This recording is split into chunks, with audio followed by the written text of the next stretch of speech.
यहाँ से निकल जाते हैं।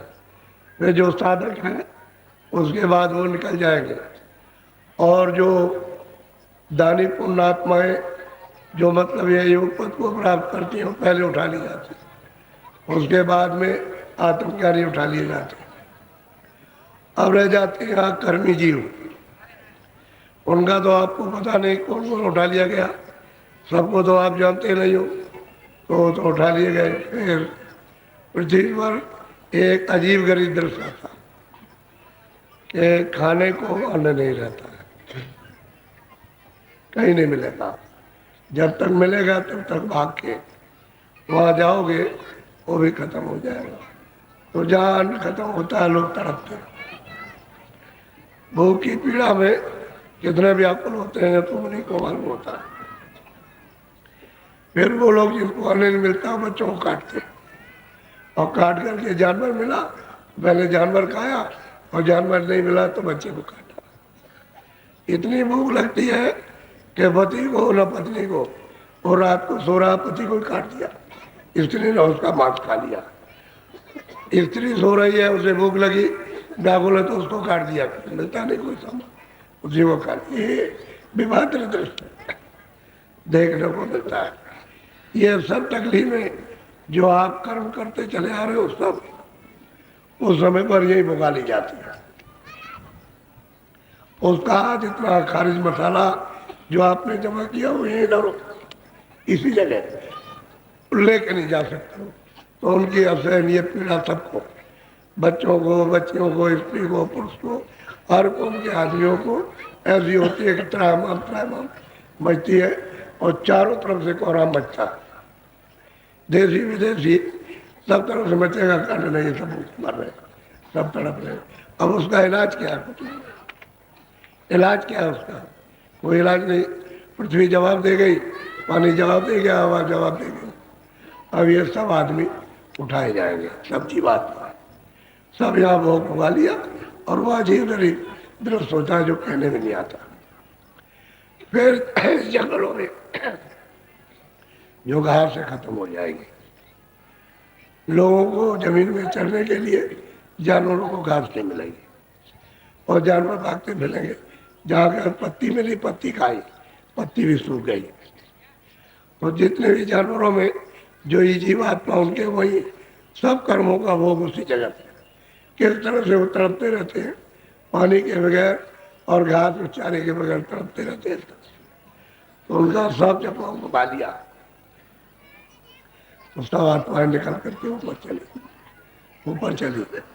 इसके बाद में ये पृथ्वी पानी में जब घुलती है तो पृथ्वी के अंदर जो जीव जंतु बहुत है जीव जंतु इस पृथ्वी में, वो सब पानी में आ जाते।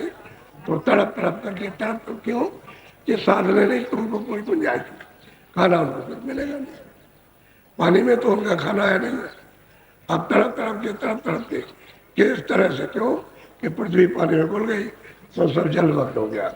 अभी भारत में, सारे संसार में 3 हिस्सा पानी है, 1 हिस्सा सब जगह पृथ्वी है। 3 हिस्सा अब भी है पानी, यानी समुद्र 3 हिस्सा है और 1 हिस्सा पृथ्वी है सारे संसार। अब उसके बाद क्या हुआ?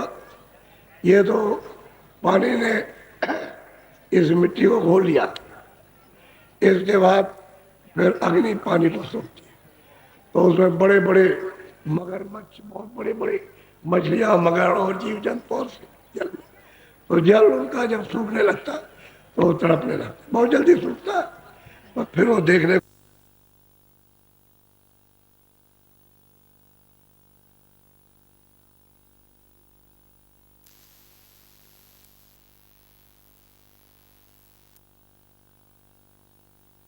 यानी ये कर्म तुम्हारे तय किए जाते हैं, और फिर वो वहां सूखती। तो फिर अग्नि ने जल को सोख लिया और वायु ने अग्नि को सोखा, उसने हवा ने अग्नि को सोख लिया। अब ये जो आकाश दिखाई देता है वो हवा को अपने मिला लेता है, यह कुछ नहीं रहेगा। न कोई पृथ्वी रहेगी, न कोई आकाश रहेगा, और न जल रहेगा, न अग्नि रहेगी, न आप लोग जानवर रहेंगे। और निरंजन भगवान जो स्वयं कमल में वो फिर खिंचाव करती है आकाश का, तो उधर में बहुत तकलीफ उधर भी है, लेकिन ये पीड़ा नहीं मिलती, वहां भी सब टूटता है। तो उधर से फिर स्वर्ग में कुंड 14 लोग ये समेट जाते हैं, पूरे के पूरे समेट, पूरे के पूरे। तो जो वहाँ आनंद लेते थे लिंग शरीर में, वो तो मतलब, और ऊपर में जाने की उनकी इच्छा नहीं है, तो वहीं रहते हैं, बहुत मुद्दतों से रहते हैं, तो बहुत तकलीफ। उसके बाद जब सहस्त्र कमल में निरंजन भगवान ने, खुदा ने इन सबको समेट लिया, 14 लोगों को 14 तबक, तो फिर वाद्या मांग शक्ति का निरंजन भगवान फिर समेटेंगे, समेट लेंगे सब पूरा का पूरा, फिर अपना सब समेटेंगे जो उनके लोग हैं वो, और ऊपर माया बैठेगी, ये माया सबको समेटेगी, निरंजन भगवान को भी समेट लेगी, ये सब लोग लोकांतर जो उसके वो सबको समेट करके ले आएगी, और ऊपर ब्रह्म बैठे वो समेटे, ऊपर में है प्रकृति, तो प्रकृति ब्रह्म के जितने भी ब्रह्मांड है उन सबको खींच लेगी सब, किसी को फिर ब्रह्म को भी ले लिया, उनको भी प्रकृति, प्रकृति को पुरुष है 10वें द्वार में, वो पार ब्रह्म है, वो उनको सबको समेटेंगे, और पार ब्रह्म के ऊपर जो महाकाल बैठे हुए सब समेट लेंगे सब, और समेट करके महासुर के नाके पर ये सब समेट के, अब कुछ नहीं रहा, ये कुछ रहा ना, कोई स्वर्ग में कुंड रहा, ना कोई ईश्वर के लोग रहे, ना ब्रह्मांड के ब्रह्मांड, ना पार ब्रह्मांड, सब कुछ समेट के, तो उन्होंने महासुर के मैदान के नीचे समेट लिया था, जैसे चटाई समेटते हैं। अब कब रचना का विस्तार होगा ये नहीं पड़ेगा, कितने जनों के बाद, कितने युगों के बाद कब होगा, अब ये तो मालिक उसकी इच्छा के ऊपर है, इसको कहते हैं महाप्रलय। अब मुसलमान ये कहते हैं क़यामत आएगी तो जितना भी करो सब करो, क़यामत में बख्शे जाओगे, तो ऐसे बख्शे जाओगे, वो तो सब हिसाब यहाँ लेगा, इसी में ऐसी ऐसी पीड़ाएं देगा कि तुम ऐसे शरीर से गिरोगे कूदोगे और कोई तकलीफ दूर नहीं होगी, कोई शिकायत नहीं होगी, वो सब यही भोगना, जिसका जो जिस जगह का कर्म है। तो आपका तो शरीर में गया, ऊपर स्वर्ग में कुंड में लिंग शरीर भी गया, ईश्वर के लोक में सूक्ष्म शरीर भी गया, और ब्रह्म के लोक में कारण शरीर भी गया। अब उसके परे सूरत निकल गई तो वो तो शब्दरूप होती है, शब्दरूप, तो उसको भी समेट करके सब ऊपर रख लेते, क्योंकि वो उधर तो जा नहीं सकते बगैर भेद के, उसी रचना के मंडल के अंदर रहेंगे ब्रह्मांड, पार ब्रह्मांडों में वो भी खिंच जाएगा, तो ये सब महाकाल पुरुष के अधीन हो जाता है, सबको समेट के एक जगह रख लिया, समेट जाता है। ये महापुरुषों को उधर से सब दिखाई देता, ये आज में रचना कैसे हुई, किस तरह से विस्तार हुआ, और क्या क्या मसाला दिया गया, इन सबको कहाँ कहाँ बैठाया, और क्या क्या इनको रात दिया, क्या अधिकार दिया, ये सब महापुरुषों को जब इधर से जाते हैं उधर से आते हैं सब, यानी कोई किसी तरह का एक रेसे भर भी छूटता नहीं। तो ऐसे संसार में आप रहते हो, जो तो एक भिन्न भिन्न पूजा है, भिन्न भिन्न उपासना है, भिन्न भिन्न धारणा। आप जिसने सबको पैदा किया उसकी तो आप पूजा कर नहीं पाते, तो उसका तो पता भी भूल गए, मालूम नहीं जानकारी। इसलिए इस जगत में अरे ईश्वर में मिले तो कुछ सुख तो मिल जाए, कुछ आराम मिल जाए, ईश्वर में मिलता नहीं, देवी देवता मिले तब भी कुछ आराम मिले, ब्रह्मा विष्णु महादेव मिले तो ये तो दुख नहीं मिलेगा, सुख मिलेगा कुछ दिन के लिए, लेकिन वो भी नहीं यहाँ पे मिले। आप मतलब ये कब हो गए जिनको देखा नहीं, आपसे नहीं देखा, जिनका उपदेश सुना नहीं सुना, जिनकी तपस्या आपने नहीं देखी, अब आप उनका आप करते हो तो कैसे आप रास्ता बताए, या तो रास्ता भूल गए, इनके पास भी जाने का रास्ता भूल गए, तो ऊपर कैसे जा सकोगे, नहीं जा सकते। तो असल में बात यह है कि ये सब एक समय जब निश्चित है, उसकी तरफ से पूरा निश्चित है कि प्रलय कब होगी, यानी